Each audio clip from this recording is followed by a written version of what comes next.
صفحہ نمبر 17 ہی جاری ہے۔ میں دوبارہ اس کو پڑھتا ہوں جی، اشعار کو۔ اس میں تلفظ کی تھوڑی سی غلطی ہے، تصحیح آپ کر لیں۔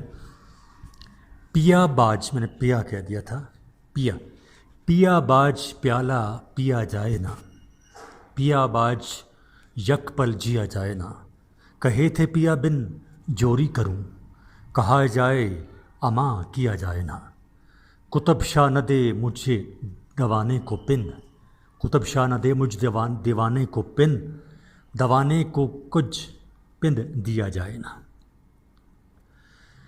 اس خاندان کے تقریباً سبھی بادشاہ شاعر تھے، چنانچہ اس کا جانشین اور بھتیجا محمد قطب شاہ 1611 عیسوی تا 1625 عیسوی اور عبداللہ قطب شاہ 1625 عیسوی تا 1674 عیسوی وغیرہ اعلیٰ شاعرانہ مذاق اور تخلیقی صلاحیتوں کے حامل تھے۔ ان کے دربار اور بیجاپور کے دربار سے وابستہ شعراء کے مثنوی کے سلسلہ میں نام گنوائے جا چکے ہیں۔ صفحہ نمبر 17 ہی جاری ہے۔ اردو کی پہلی صاحب دیوان شاعرہ۔ عزیز طلباء، یہ آڈیو ریکارڈنگ آپ کے لیے ہیومینیٹیرین ڈیولپمنٹ آرگنائزیشن ایبٹ آباد کی طرف سے کی گئی۔ ہیومینیٹیرین ڈیولپمنٹ آرگنائزیشن ایبٹ آباد 2011 سے اپنی مدد آپ کے تحت صحت، تعلیم اور معاشی خود مختاری کے شعبوں میں بہتری کے لیے کوشاں ہے۔ ادارہ نے نہ صرف خیبر پختونخوا بلکہ ملک بھر کے نابینا طلباء کی تعلیمی مشکلات کو دور کرنے کے لیے ایف اے تا M A M S C کی نصابی کتب اور کورسز، جن میں علامہ اقبال اوپن یونیورسٹی کے کورسز بھی شامل ہیں، کو آڈیو ریکارڈنگ میں منتقل کرنے کا اہتمام کیا ہے، تاکہ نابینا طلباء اعلیٰ تعلیم تک رسائی حاصل کر کے ملک و قوم کی ترقی اور خوشحالی میں اپنا بھرپور کردار ادا کر سکیں۔ یہ تمام ریکارڈنگز ادارہ کی ویب سائٹ کے ذریعہ نابینا طلباء کو بالکل مفت فراہم کی جا رہی ہیں۔ ہیومینیٹیرین ڈیولپمنٹ آرگنائزیشن ایبٹ آباد، ویب سائٹ HDORG.net، ای میل HDOATD@gmail.com، کانٹیکٹ نمبر 0345-9541-838 یعنی 0345 9541 838۔ صفحہ نمبر 17 ہی جاری ہے۔ اردو کی پہلی صاحب دیوان شاعرہ۔ دکن ہی کو یہ اعزاز بھی حاصل ہے کہ اردو کی پہلے صاحب دیوان شاعرہ بھی اسی علاقہ کی تھیں۔ اس ضمن میں نصیر الدین ہاشمی لکھتے ہیں، اردو کی پہلی صاحب دیوان شاعرہ مالکہ چندہ سمجھی جاتی تھی۔ اس کا دیوان پہلی مرتبہ 1213 ہجری میں مرتب ہوا، جو انڈیا آفس لندن کے کتب خانہ میں محفوظ ہے۔ ہوا ہو اللطف العظمی اس کے مرتب ہونے کی تاریخ ہے۔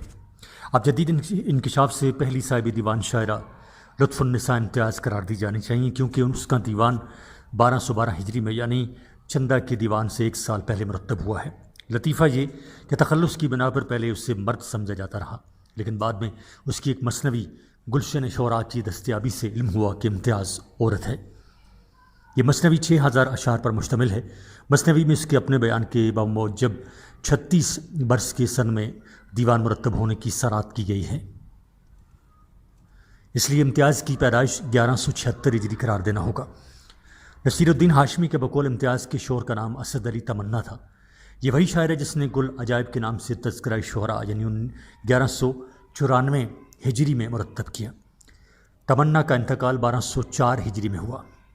شعر کے انتقال کے وقت لطف النساء نوجوان تھی۔ دیوان کے بارے میں نصیر الدین ہاشمی نے یہ معلومات بہم پہنچائی ہیں۔ 156 صفحات پر مشتمل دیوان میں 95 صفحات پر غزلیں ہیں۔ ان کے علاوہ 15 رباعیاں اور 5 قطعے بھی ہیں۔ مزید برآں مسدس، فردیات اور قصائد وغیرہ بھی ہیں۔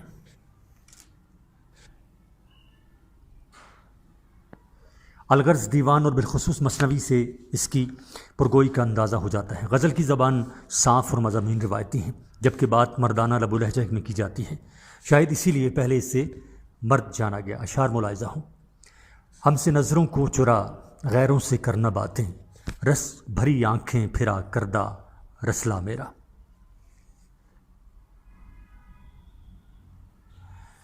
صفحہ نمبر 18۔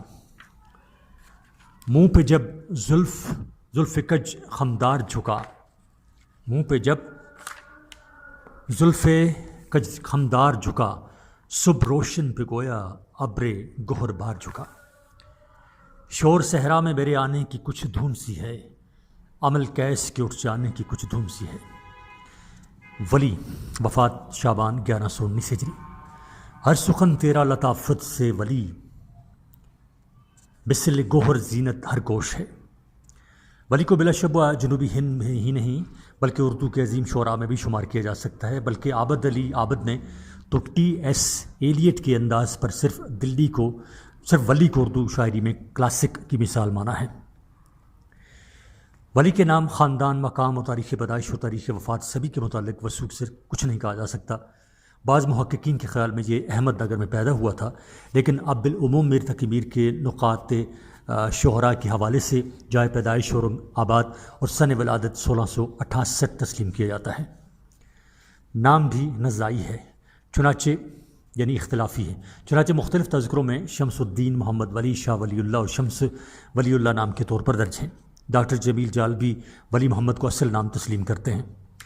اسی طرح سن وفات پر بھی اختلافات ہیں، اگرچہ 1119 کو بالعموم سن وفات تسلیم کیا جاتا ہے، لیکن ڈاکٹر جمیل جالبی کے خیال میں 1133 ہجری 1720 اور 1138 اور 1720 یعنی 1720 عیسوی بمطابق 1138 ہجری اور 1725 عیسوی کے درمیان سن وفات پڑتا ہے۔ ولی عاشق مزاج اور جہاں گشت انسان تھا، اور تمام دکن کی سیر کے علاوہ 2 مرتبہ دہلی میں بھی آیا۔ حسن پرستی اور آزادی روی خبیر میں تھی، چنانچہ اپنے محبوب احباب کلیم داس، امرت لال، سید ابو العالی اور گوبند لال وغیرہ کی تعریف میں بھی بہت لکھا، اور وہ بھی اس دعوے کے باوجود ولی شعر میرا سراسر ہے درد، خط و خال کی بات ہے خال خال۔ ولی کا وہ مرتبہ دہلی میں آنا بھی خالی از اہمیت نہیں، کیونکہ دونوں سفروں نے اردو غزل کی تاریخ پر گہرے اور مثبت اثرات ڈالے۔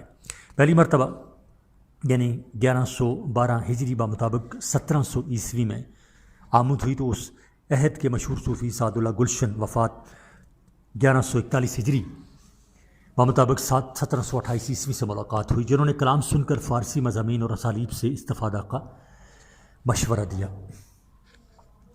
ای ہما مضامین فارسی کے بیکار، افتادہ اندر ریختہ خود بیکار سیل، از تو کے محاسبہ قواعد گرفت، صفحہ نمبر 19۔ معلوم ہوتا ہے ولی نے اس نصیحت کو پلے باندھ لیا، گو ابتدائی کلام دکنی غزل کی تمام خصوصیات کا حامل ہے، لیکن ولی نے فارسی اسلوب اور مضامین کو اپنی دکنی غزل میں یوں سمویا کہ بعد کا کلام آج کی زبان میں معلوم ہوتا ہے۔ چنانچہ زبان کے بارے میں ولی نے جو یہ دعویٰ کیا تو وہ محض شاعرانہ تلی نہ تھا بلکہ حقیقت تھی۔ اے ولی صاحب سخن کی زباں، بزم معنی کی شمع روشن ہے۔ پہلے سفر کے 20 برس بعد سن 2 جلوس محمد شاہ 1133 ہجری بمطابق 1720 عیسوی میں جب دوبارہ دہلی آنا ہوا تو نئے انداز سخن کا حامل دیوان بھی ساتھ تھا۔ اس مرتبہ دہلی میں بے حد قدر و منزلت ہوئی، اتنی کہ وہ خود کہہ اٹھے، دل ولی کا لے لیا ولی نے چھین، جا کہو کوئی محمد شاہ سوں۔ مگر بعض اصحاب کو اس سے اختلاف ہے، چنانچہ ڈاکٹر ابو اللیث صدیقی کے بقول ولی جن کے بارے میں اب یقین کے ساتھ کہا جا سکتا ہے کہ وہ احمد آباد کے رہنے والے تھے، صرف ایک مرتبہ 1112 ہجری میں دہلی آئے اور شاہ سعد اللہ گلشن سے ملاقات ہوئی۔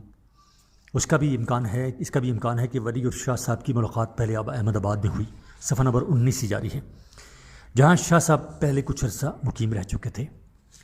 ولی کی اہمیت کئی لحاظ سے ہے، اولاً یہ کہ اس نے زبان کو صاف کیا، اتنا کہ شاعری کے ابتدائی اور آخری حصے کے بعد یہ معلوم ہوتا ہے کہ گویا یہ 2 علیحدہ شاعر ہوں۔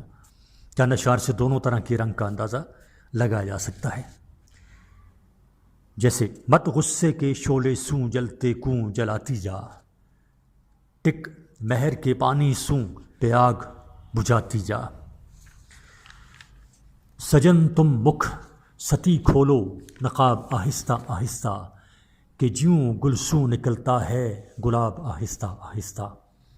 ہزاروں لاکھ خوباں میں سجن میرا چلے یوں کر، ستاروں میں چلے جیوں مہتاب آہستہ آہستہ، سلونے سانولے پتیم تیری موتی کی جھلکانے، سلونے سانولے پتیم تیری موتی کی جھلکانے، کیا عقد ثریا کو خراب آہستہ آہستہ، کیا عقد ثریا کو خراب آہستہ آہستہ۔ صفحہ نمبر 20۔ ولی کے اشعار نے تمام دلی کو چونکا دیا۔ گو اس وقت فارسی اساتذہ کی کمی نہ تھی، لیکن اردو ادب تک محض گنواروں کی زبان سمجھی جاتی تھی، اشراف اسے منہ لگانے کو تیار نہ تھے، چاہ جائے کہ وہ اس میں اپنی تخلیقی صلاحیتوں کو بروز کر لانے کی صحیح کرے۔ لیکن ولی کے مضامین کی بلندی اور زبان کی صفائی نے سب کو متحجب کر دیا کہ ریختہ میں یہ کچھ بھی کہا جا سکتا ہے۔ چنانچہ یہ کہا جا سکتا ہے کہ جس طرح آج کل فلمی گانا مقبول ہو تو گلی گلی گایا جاتا ہے، بالکل اسی طرح ولی کی غزلیں گلی کوچوں میں گائی گئیں۔ ولی نے زبان کو صاف ہی نہ کیا بلکہ غزل کو فارسی سانچہ میں مکمل طور پر ڈھالنے کی صحیح کی۔ چنانچہ ابتدائی کلام سے قطع نظر بعد کے اشعار میں صرف مرد ہی عاشق ہے، بعد ازاں تو عورت محبوب بھی نہ رہی، کیونکہ امرت پرستی بھی در آئی، اور یوں اس نے اردو غزل کی اس مزاج کی تشکیل کر دی جس نے بعد ازاں میر درد اور سودا ایسے عظیم اساتذہ کے ہاتھوں ایک مخصوص اور مسلمہ روایت کی حیثیت اختیار کر لی۔ بالفاظ دیگر طرز اظہار اور طرز احساس کی یہ تبدیلی طبعی اور فطری حالات کا نتیجہ نہ تھی بلکہ شعوری کاوش کی مرہون محنت۔ دکنی ادب کی اہمیت۔ آج ہم میر درد غالب یا مومن کے اشعار پڑھیں اور پھر کلی کتب شاہ نصرتی یا ہاشمی کے کلام کا مطالعہ کریں تو ہمیں اس کا احساس ہو سکتا ہے جیسے آغاز اور انتہا سے تعبیر کیا جاتا ہے، لیکن سطحی معاملہ سے ہٹ کر ظرف نگاہی سے دکنی ادب اور بالخصوص دکنی غزل کا جائزہ لینے پر یہ واضح ہوگا کہ اس عہد کے ادب کی اہمیت محض تاریخی یا لسانی نہیں بلکہ وہ اس قابل ہے کہ جداگانہ مقام متعین کر کے انفرادی حیثیت میں اس کا مطالعہ کیا جا سکتا ہے، لیکن اس مقصد کے لیے اس عہد کے تہذیبی اور تمدنی پس منظر سے واقفیت لازمی اور اساسی شرط ہے، کیونکہ جب تک جنوبی ہند کی ثقافت اور اس میں ہندی گیت اور دوہوں کی روایت کو نہ سمجھا جائے اس وقت تک اس عہد کی غزل سے کما حق و لطف اندوزی اگر ناممکن نہیں تو مشکل یقینی ہے۔ صفحہ نمبر 21 اور اس پر حوالہ جات ہیں۔ نمبر 1 تاریخ ادب اردو رام بابر سکینہ، صفحہ نمبر 2۔ نمبر 2 معراج العاشقین، یہ ایک لمبی فہرست ہے حوالہ جات کی۔ ہم آگے چلتے ہیں صفحہ نمبر 22 پر۔ شمالی ہند میں ولی کی آمد کے بعد اردو زبان میں طب آزمائی کا عام رواج ہوا۔ اگرچہ زبان پر فارسی کا اثر زیادہ تھا، رفتہ رفتہ میر اور سودا کے زمانے میں زبان صاف ہوئی اور اس میں خیالات کو سادگی سے بیان کیا جانے لگا۔ اس دور میں شعراء نے زبان کی اصلاح کی طرف توجہ دی، فارسی ترکیبوں اور محاوروں کو اردو کے سانچے میں ڈھال دیا۔ نتیجہ یہ ہوا کہ اس دور کے شعراء کے کلام میں نفاست اور خیالات میں صفائی و سادگی پیدا ہو گئی۔ اس دور کے شعراء کا کارنامہ ایک اور لحاظ سے قابل ستائش ہے کہ مثنوی، غزل اور قصیدے کے اصناف کو میر حسن، سودا اور غالب نے اتنا فروغ دیا کہ یہ اصناف معراج کمال تک پہنچ گئیں۔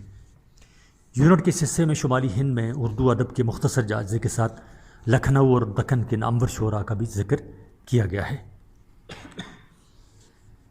شمالی ہند میں اردو ادب کی مختصر ترین تاریخ ڈاکٹر سلیم اختر، لاہور، سنگ میل پبلیکیشنز، بار ششم، 1980، صفحہ نمبر 91-93۔ اس میں یہ ہے کہ جہاں تک شمالی ہند میں اردو شاعری کے آغاز اور فروغ کا تعلق ہے، اس ضمن میں 2 نظریات ملتے ہیں۔ ایک یہ کہ ولی کی دہلی میں آمد 1700 عیسوی اور بعد ازاں ان کے دیوان کی آمد 1740 عیسوی سے شمالی ہند میں اردو ادب کی تاریخ کا آغاز ہوتا ہے، جبکہ دوسرے نظریہ کے بموجب ولی سے پہلے بھی بعض شعراء ملتے ہیں جنہوں نے ہندی میں اشعار کہے۔ اس نظریہ کے حامی ناقدین کے بموجب عالمگیر کے عہد کے آخری سالوں تک ایسے شعراء کے نام ملتے ہیں جنہوں نے فارسی میں ہندی کا پیبند لگایا۔ اس ضمن موسوی خاں فطرت، خواجہ عطا، جعفر اٹل، بلگرامی اور بیدل وغیرہ کے نام لیے جاتے ہیں۔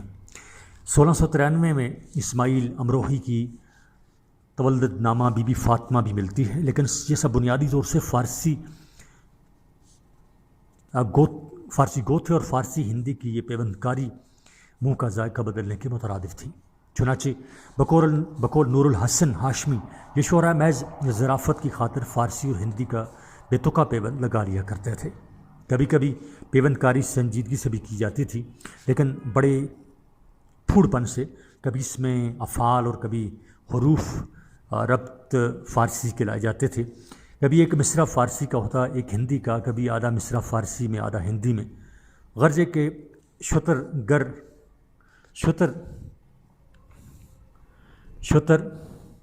گربگی کا عالم تھا،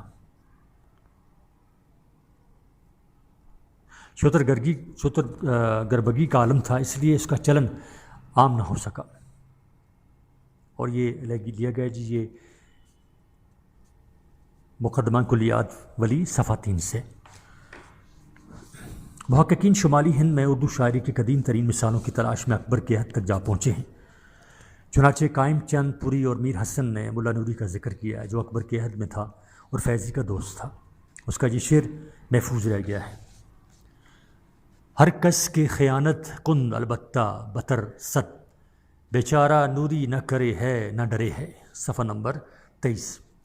گو شمالی ہند میں اردو ادب میرو سودا اور ان کے معاصرین کے مترادف سمجھا جاتا ہے، لیکن تحقیقات اردو ادب کی ابتدائی صورتوں کے سراغ میں کئی سو سال پیچھے تک گئی ہیں۔ امیر خسرو کے مطالعے میں فارسی اور ہندی کے ملاپ سے جنم لینے والی ہندوی کا ذکر کیا جا چکا ہے۔ اس انداز کا کلام ہمیں شمالی ہند کے مختلف شعراء کے ہاں نظر آتا ہے۔ محمد افضل شاہ مراد شاکر اور اسی عہد کے دیگر شعراء کا کلام جہاں لسانی لحاظ سے قابل توجہ ہے، وہاں اس اہم مگر فراموش کردہ حقیقت کا بھی مظہر ہے۔ اگرچہ شمالی ہند میں شاعری صرف دہلی اور اس کے بعد لکھنؤ کے شعراء کے کلام کے مترادف سمجھی جاتی رہی ہے، جبکہ حقیقت یہ ہے کہ اردو زبان اور درباری تہذیب کے ان مراکز سے دور بھی ان شعراء کی کمی نہ تھی، جنہوں نے اپنے اپنے انداز میں اردو زبان میں تحقیقی زور دکھائے، لیکن تذکرے ان کی تخلیقی کاوشوں سے خالی نظر آتے تھے، جس کی وجہ سے آمد و رفت کی دشواری اور فراہمی مواد میں وقت کے علاوہ خود اہل زبان کی لسانی عصبیت بھی ہو سکتی ہے کہ وہ اپنے علاوہ اور کسی کو شاید تسلیم نہ کرتے تھے۔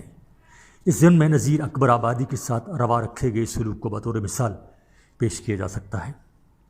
شمالی ہند میں اردو ادب کی صورت پذیری کے مطالعہ میں یہ امر ملحوظ رہے کہ دارالحکومت کی بنا پر دہلی بالخصوص اور شمالی ہند بالعموم صدیوں سے تہذیب و تمدن کا گہوارہ بننے کے ساتھ ساتھ تہذیبی اقدار کی شکست اور تمدنی انقلابات کا تماشائی بھی رہا ہے۔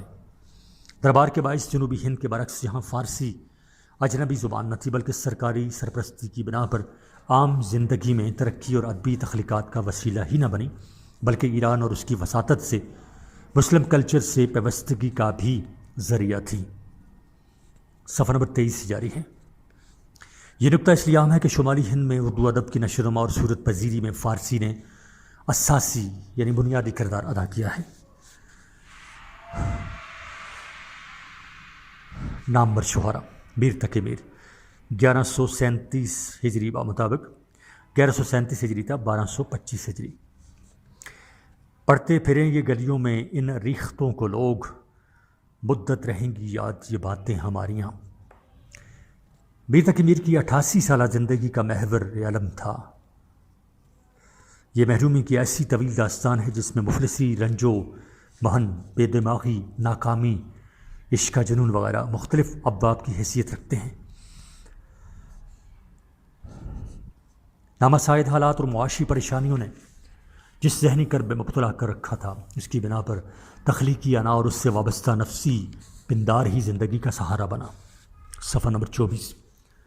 جب زندگی کے آئینہ میں کلام کا جائزہ لیا جائے تو اس میں واضح قسم کا تضاد نظر آتا ہے۔ اگر ایک طرف وہ زندگی اور اس کے علم کو سادہ سے سادہ الفاظ اور مترنم بحروں میں پرتاثیر طریق پر بیان کرتے ہیں، تو دوسری طرف وہ ایک عیش پسند اور جارے امرو پرست کے روپ میں بھی ظاہر ہوتے ہیں۔ میر کے منتخب اشعار میں درد بند درویش اور زندگی سے آزردہ شاعر کی تصویر ابھرتی ہے، لیکن کلیات سے ان کی ہم جنسیت کے دائرہ کی وسعت کا صحیح اندازہ ہوتا ہے، کیونکہ شاید ہی کوئی ایسا پیشہ بچا ہو کہ جس کے لڑکوں سے جنسی دلچسپی کا اظہار نہ ملتا ہو۔ سکا حضرات اس پر ناک منہ چڑھا سکتے ہیں، لیکن اہل ذوق کے محتاط انتخاب کہ میر اور کلیات میر تقی میر میں جو قطبین کا بہت ملتا ہے اسے نظر انداز کر دینا نہ صرف تنقیدی بددیانتی ہوگی بلکہ خود میر کو بھی اس کے درست تناظر سے ہٹ کر پرکھنے کی صحیح ہے۔ ہماری غیر نفسیاتی تنقید نے میر کی آہ کو اور اس کے غم کو اتنا اچھالا کہ اس کی جنس دب کر رہ گئی، جبکہ حقیقت یہ ہے کہ اس پہلو کو سامنے رکھ کر میر کا مطالعہ کریں تو اس کی نفسیات اور اس عہد کی معاشرت میں جنس کی کارفرمائی کے ضمن میں بہت کچھ جانا جا سکتا ہے۔ طرز اظہار کے لحاظ سے میر کی سادگی اور سہل الممتنع اور سہل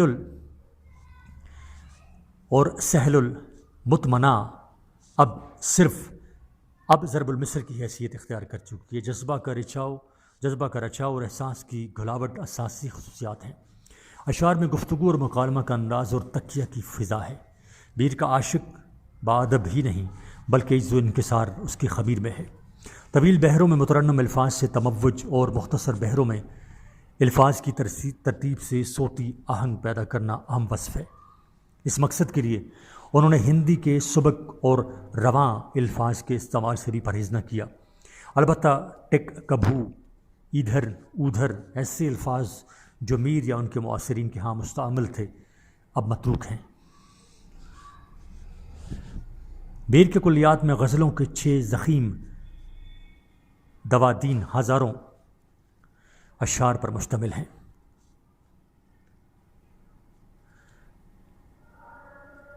ان کے علاوہ مثنوی، مستز، مخمس، رباعیات، قطع وغیرہ جملہ اصناف کے نمونے ملتے ہیں۔ کو قصائد بھی لکھے ہیں لیکن ذہن اور قلم دونوں ہی کو اس سے مناسبت نہ تھی، اس لیے بات نہ بن سکی۔ البتہ ان کی مثنویوں کی جداگانہ اہمیت ہے۔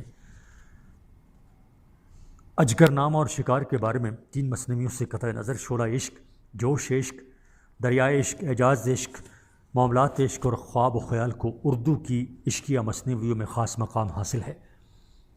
مؤخر ذکر میں ان کے اپنے ناکام عشق اور اس کے نتیجہ میں جنون ہونے کا بیان ہے۔ ذکر میر 1197 ہجری کچھ نجی اور زیادہ تر تاریخی قواعد پر مشتمل ہے، اور اس لحاظ سے اس کی ادبی اور تاریخی اہمیت مسلم نقاط الشہرا یعنی 1752 عیسوی جیسے کہ سطور بالا میں بیان کیا گیا ہے۔ اردو شعراء کا میر کے اپنے ہی دعویٰ کے بموجب پہلا تذکرہ ہی نہیں بلکہ میر کے اپنے تنقیدی شعور کا بھی آئینہ دار ہے۔ میر زندگی ہی میں عظیم تھے، چنانچہ سودا اور مصحفی ایسے محاصرین ہی ان کی عظمت کے قائل نہ تھے بلکہ بعد میں ناسخ، غالب، ذوق، اکبر الآبادی اور حسرت ایسے شعراء نے ان کے رنگ میں لکھنے میں ناکامی کے اعتراف سے ان کی برتری کا احساس کرایا۔ صفحہ نمبر 25۔ قدیم تذکرہ نگاروں سے لے کر جدید تنقیدی نظریات کا تنوع سبھی سے میر کی اہمیت کے نئے پہلو اور عظمت کے نئے گوشے سامنے آئے ہیں۔ چند اشعار درج ذیل ہیں۔ میرے سلیقے سے میری نبھی محبت نے تمام عمر میں ناکامیوں سے کام لیا، ترک بچے سے عشق کیا تھا ریختے کیا کیا میں نے کہے، ترک بچے سے عشق کیا تھا ریختے کیا کیا میں نے کہے، رفتہ رفتہ ہندوستان سے شیر میرا ایران گیا۔ دوبارہ پڑھتا ہوں اس کو جی۔ میرے سلیقے سے میری نبی محبت میں تمام عمر میں ناکامیوں سے کام لیا، ترک بچے سے عشق کیا تھا ریختے کیا کیا میں نے کہے، رفتہ رفتہ ہندوستان سے شیر میرا ایران گیا۔ دیکھ سیلاب اس بیاباں کا کیسا سر کو جھکائے جاتا ہے، کہا میں نے کتنا ہے گل کا ثبات، کلی نے یہ سن کر تبسم کیا۔ گلشن میں آگ لگ رہی تھی رنگ گل سے میر، بلبل پکاری دیکھ کے صاحب پرے پرے۔ مرزا محمد رفیع سودا 1713 عیسوی بمطابق 1713 عیسوی سے 1781 عیسوی تک۔ پوچھنا اشعار کا سودا کہ کیا ہے شاعرو، پوچھنا اشعار کا سودا کہ کیا ہے شاعرو، گفتگو میں اس کی پاتا ہوں نظیری کا دماغ۔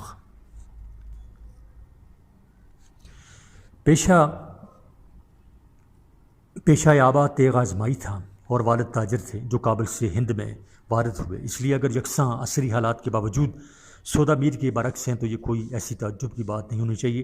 یہی نہیں بلکہ سودا نے بامراد مسرور اور خوشحال زندگی بسر کی، شاید اس لیے میر کے کلام سے بعض اوقات خالی پیٹ کی چڑچڑاہٹ کا احساس ہوتا ہے تو سودا کے ہاں پرخوری کا واضح رہے۔ نواب آصف الدولہ نے لکھنؤ میں ان کا 6000 سالانہ وظیفہ مقرر کر رکھا تھا۔ سودا طبعاً سلاست کی طرف مائل نہ ہو سکے، اسی طرح تصوف سے بھی مزاج کی مناسبت نہ تھی، اس کی وجہ قصیدہ نگاری بھی ہو سکتی ہے، لیکن یہ امر بھی قابل توجہ ہے کہ خود قصیدہ ایسی مشکل پرتصنع اور پرشکوہ صنف سے پورا انصاف بھی ہر ایک کے بس کا روگ نہیں۔ صفحہ نمبر 26۔ یہ غالباً واحد صنف ہے جو خالصتاً آورد ہے۔ بہرحال سودا نے طبعی مناسبت یا ضرورت کے تحت جو قصائد لکھے وہ اردو ادب میں مستقل اہمیت اور ذوق کی استثنائی مثال چھوڑ کر اپنی مثال آپ ہیں۔ قصیدہ جس شوکت لفظی اور جذبات سے آری گھن گرج کا متقاضی ہے وہ سب سودا کے ہاں بافرات ہی نہیں بلکہ کچھ ضرورت سے زیادہ ہی ہیں۔ انہوں نے اہل بیت اور اپنے سرپرست نوابوں اور رؤسا کی مدح میں کل 43 قصائد قلم بند کیے۔ سودا کی ہجو نگاری کو آزاد نے جس افسانوی انداز میں پیش کیا اس کی دلچسپی اپنی جگہ، لیکن انہوں نے اپنے افغانی غیظ و غضب کی تسکین کے لیے اشعار سے جو کام لیا اس کی اب سماجی اور تاریخی اہمیت بھی ہے، کیونکہ ذاتیات اور دشنام ترازی کے ساتھ ساتھ ان میں بالواسطہ طور سے اپنے اثر کی، اپنے زمانے کی تصویر کشی بھی ملتی ہے۔ وہ کسی جدید افسانہ نگار کی طرح جزیات پر گہری نگاہی نہیں رکھتے تھے، بلکہ جبلی طور سے بھی یہ سمجھتے تھے کہ جس چیز کے ابھارنے سے طنز کی شدت میں اضافہ ہوگا، ہجو شیدی فولاد کوتوال مثنوی درب ہجو امیر دولت مند بخیل قصیدہ تضحیک روزگار وغیرہ نمایاں تر ہیں۔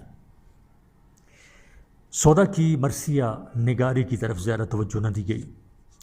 یہ تعجب بھی صحیح، لیکن حقیقت ہے کہ سودا نے 91 مرثیے لکھے تھے۔ یہ تعداد ان کی پرگوئی اور قادر الکلامی کی شاید تو ہے ہی، لیکن ان کی اہمیت کا محض تعداد پر انحصار نہیں، بلکہ انہوں نے مرثیہ کی صنف کی صورت میں پذیری میں بہت سی اختراعات کی۔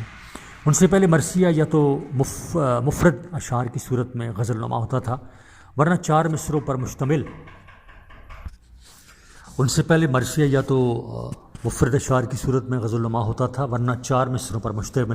مربع، لیکن انہوں نے مخمص اور مسدس کے اضافے سے آنے والے شعراء کے لیے نیا راستہ بنایا۔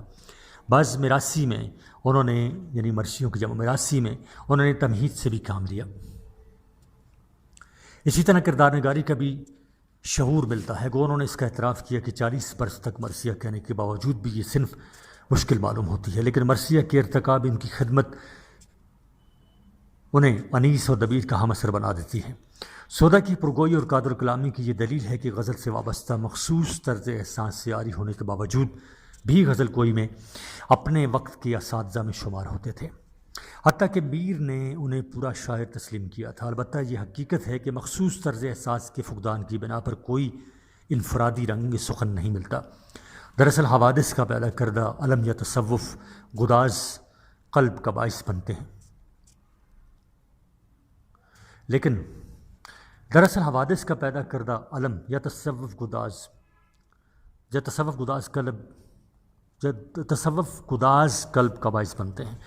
ان دونوں سے عاری سودا ایک امیر اور خوش فکرے کے انداز لیے شعراء کی محفل میں آ کر اپنے پرجوش الفاظ سے سب کو مبہوت کر کے چلا جاتا ہے۔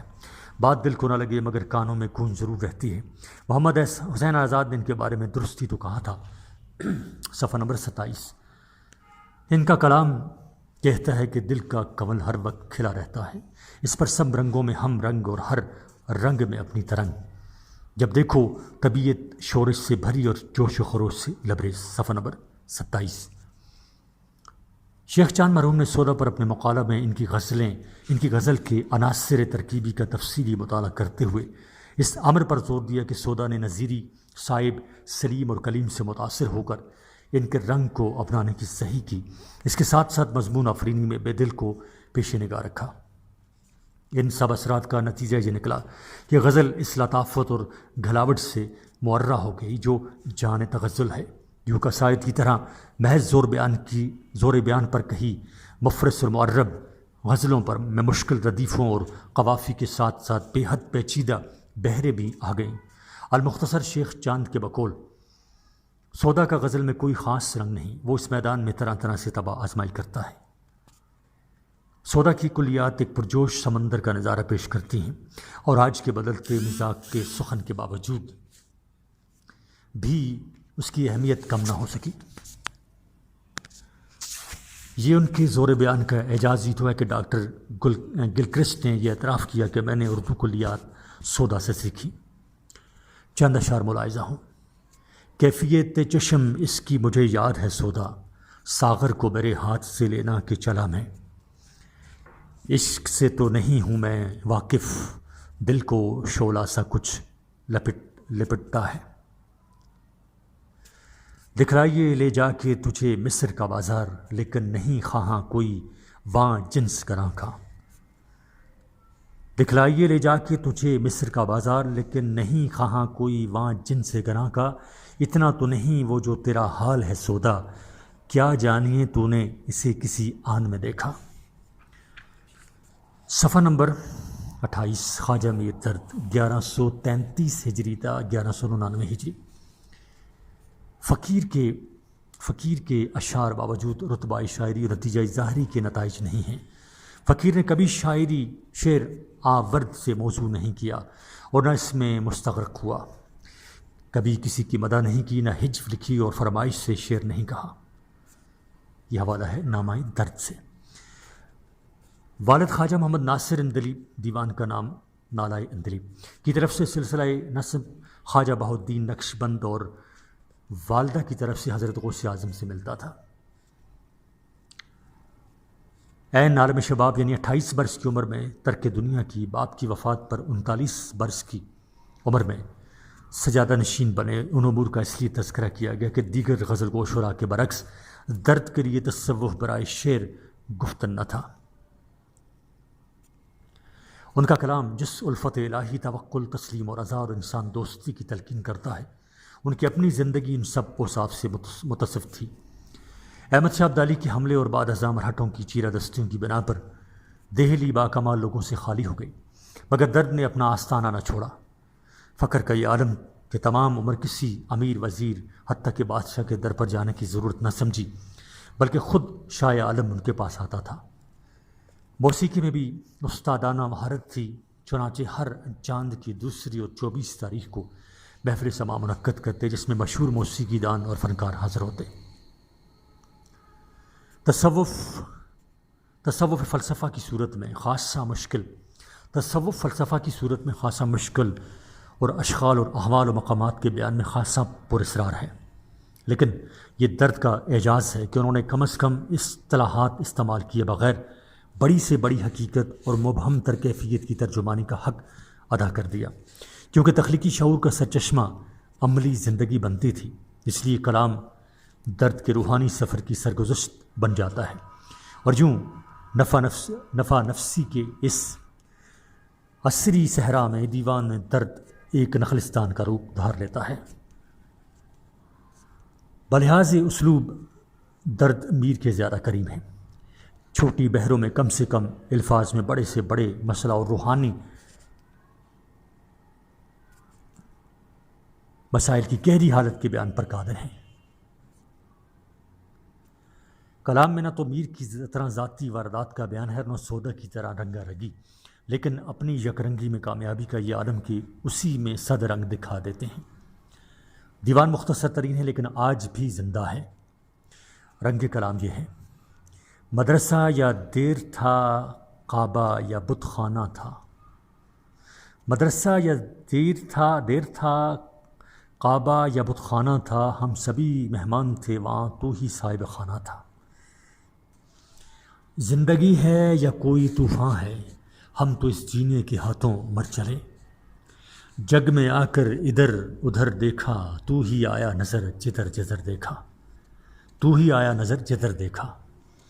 دل بھی تیرے ہی ڈھنگ سیکھا ہے، آن میں کچھ ہے، آن میں کچھ ہے۔ صفحہ نمبر 29۔ دہلی۔ لکھنؤ کی رنگین محفل اجڑی تو شاید بھی دودھ چراغ محفل کی مانند پریشان بکھر گئی، اور یوں ایک مرتبہ پھر دہلی کی اجڑی محفل آباد ہوئی، جس کی رونق کا فرت اللہ بیگ کے ایک تخلیقی یا تخیلی مشاعرہ دلی کا ایک یادگار مشاعرہ سے اندازہ لگایا جا سکتا ہے۔ لیکن اس گرمی محفل کا باعث لکھنوی شعراء تھے، بلکہ خود دہلی میں صاحب طرز اور صاحب اسلوب شعراء کی موجودگی تھی۔ قدیم غزل کی صورت گری اور روایت سازی میں بھی دہلی کے 3 نامور شعراء میر درد اور سودا کی ہاتھ تھا، اور غزل کے قدیم طرز کا اختتام بھی دہلی کے 3 نامور شعراء غالب، مومن اور ذوق پر ہی ہوتا ہے۔ یوں کلاسیکی غزل کی ترقی ایک کوس کی طرح صورت اختیار کر جاتی ہے، جس کے درمیان لکھنؤ ہے تو دونوں سروں پر دہلی۔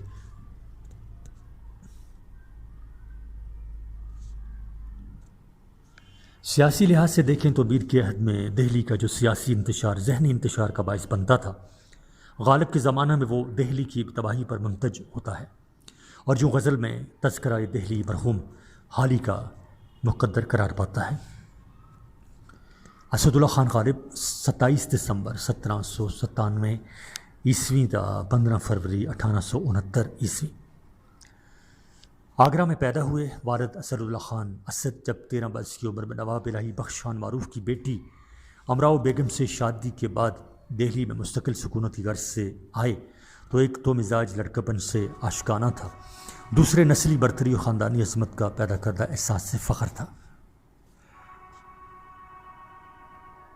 مکان کرایہ کا تھا مگر ٹھاٹھ رئیسانہ تھے، چونکہ آمدنی مستقل یا ضرورت سے زیادہ نہ تھی۔ ایک بڑی ستم پیشہ ڈومنی سے عشق بھی کیا، اور جوا کھیلنے کے الزام میں 2 جولائی 1847 میں 6 ماہ کی سزا میں سے 3 ماہ کی قید بھی کاٹی، باقی 3 ماہ ڈاکٹر راس سول سرجن کی سفارش پر معاف ہوئے۔ حصول پینشن ایک مستقل درد سر تھی، جس کی خاطر کلکتہ تک کا سفر بھی کیا۔ صفحہ نمبر 30۔ مجموعی لحاظ سے اس کے لیے کوئی 20 سال تک کوششیں ہوتی رہیں، مغلیہ دربار سے بھی وابستگی رہی، اور 1854 کے بعد بہادر شاہ ظفر کے استاد بھی رہے۔ انگریزی دربار اور صاحب لوگوں سے بھی تعلق رہا، چنانچہ ملکہ وکٹوریہ وائسرا وغیرہ کی مدح میں ایک قصیدہ سینکڑوں اشعار پر مشتمل ہے۔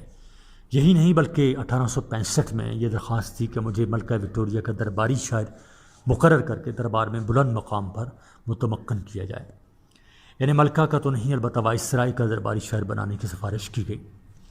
الغرض اسد اللہ خان کی زندگی محرومیوں، پسماردگیوں اور کچھ کامیابیوں کی داستان ہے، لیکن یہ کہ انہی چکروں میں الجھا ہوا اسد اللہ خان محض اسد نہ رہا بلکہ غالب بن گیا۔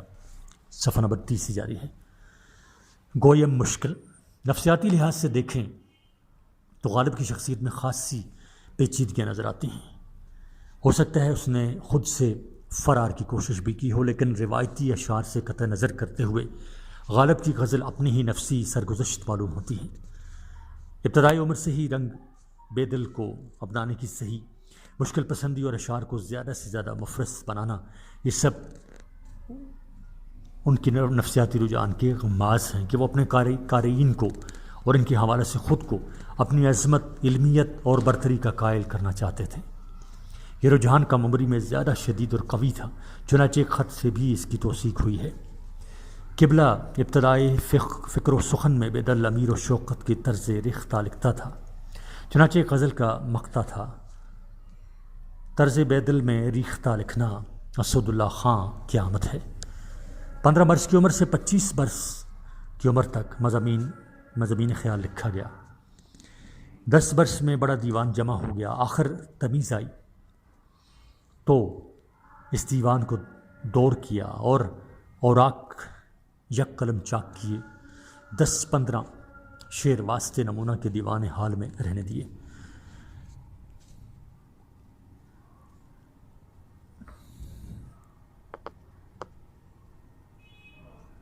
منقب پسندی کے بانی ہونے کے احساس میں غالباً شیفتہ مولوی فضل حق اور مرزا خانی کو کوتوال کی صحبتوں اور مشوروں کو بھی خاصا دخل ہوگا۔ بہرحال غالب نے بے دل کی ایک انتہا کو چھوڑا تو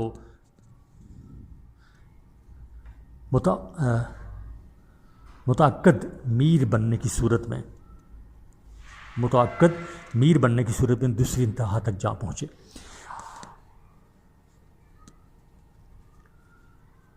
خود نفسیاتی اہمیت کے عامل ہیں کہ مشکل گوئی میں ناکامی کے بعد سادہ گوئی میں کمال پیدا کرنے کی صحیح کی۔ یہ امر بھی بذات خود اہمیت کا عامل ہے کہ مشکل گوئی میں ناکامی کے بعد سادہ گوئی میں کمال پیدا کرنے کی صحیح کی، اور وہ بھی اس عہد میں جب ذوق کی معاورہ بندی اور نصیر کی سنگلاخ زمینوں کو طویل ترین ردیفوں کا شہرہ تھا۔ صفحہ نمبر 31 نسخہ حمیدیہ اسی مشکل پسندی کے زمانہ کی یادگار ہے۔ آزادہ و خودبین ہیں اور بھی دنیا میں سخنور بہت اچھے کہتے ہیں کہ غالب کا ہے انداز بیاں، اور غالب اپنے اثر کا آئینہ ہی نہ تھا بلکہ اپنے طرز احساس کی بنا پر وہ ہمارا ہم اثر بھی بن جاتا ہے۔ اس لیے غالب ہر عہد میں زندہ ہی نہ رہا بلکہ جدید بھی رہا۔ جب نفسیات کی روشنی میں غالب اور اس کے کلام کو پڑھیں تو اس کے ہاں نرگسیت یعنی الفت ذات کا رجحان قوی تر نظر آتا ہے، جس نے ایک طرف اگر تعلی کا روایتی روپ دھارا تو دوسری طرف عشق کی اساسی انا پر استوار کی۔ یہی نہیں، اس کے ہاں محبوب کے بارے میں جس مریضانہ رشک کا اظہار کیا گیا اس کی جڑیں بھی نرگسیت میں تلاش کی جا سکتی ہیں۔ وہ شعوری طور سے اپنے عشق کی برتری کا احساس کراتا ہے، اسی لیے قدیم عشاق سے موازنہ میں نہ صرف اپنی برتری ہی ثابت کی بلکہ عشق و عاشقی سے وابستہ بیشتر مسلمات اور روایات سے انحراف بھی کیا۔ اس کے ہاں جنس کے بارے میں بہت صحت مند رویہ ملتا ہے۔ وہ حسن پرست و نظریہ اور نظر باز تو تھا ہی، سو جوانی میں اس کے بقول ایک بڑی ستم پیشہ ڈومنے سے عشق بھی ہوا جو کہ مرگ محبوب کی وجہ سے داغ محرومی کا باعث بنا۔ گویا غالب عشق کے کوچہ سے نہ بلد نہ تھا، اور چاہنے جانے کی لذت سے اور چاہے جانے کی لذت سے آشنا تھا۔ مسلسل پریشانی اور محرومی نے نہ صرف اسے زندگی سے پیار کرنا سکھا دیا بلکہ اس مخصوص فلسفیانہ مزاج کی بھی تشکیل کی جس کے باعث اس نے نفی سے اسبات کا دس لیتے ہوئے موت کے حوالہ سے زندگی کو جانا۔ اس کا قصور غم بھی، اس کا تصور غم بھی اسی نظر کا مرہون منت ہے۔ غم اگرچہ جاں گسل ہے لیکن اسے ازلی حقیقت سمجھ کر تسلیم کر لینا چاہیے، کیونکہ غم عشق کرنا ہوتا غم روزگار ہوتا والا معاملہ ہے۔ غم عشق کرنا ہوتا غم روزگار ہوتا والا معاملہ ہے۔ غالب یہ سمجھتا ہے کہ وجود کو تسلیم کر لینے کے بعد اس کی تلخی اور چبن میں کافی کمی ہو جاتی ہے۔ غم کو اساس سے نشاد بنانا اور اردو غزل میں ایک نئی بات تھی۔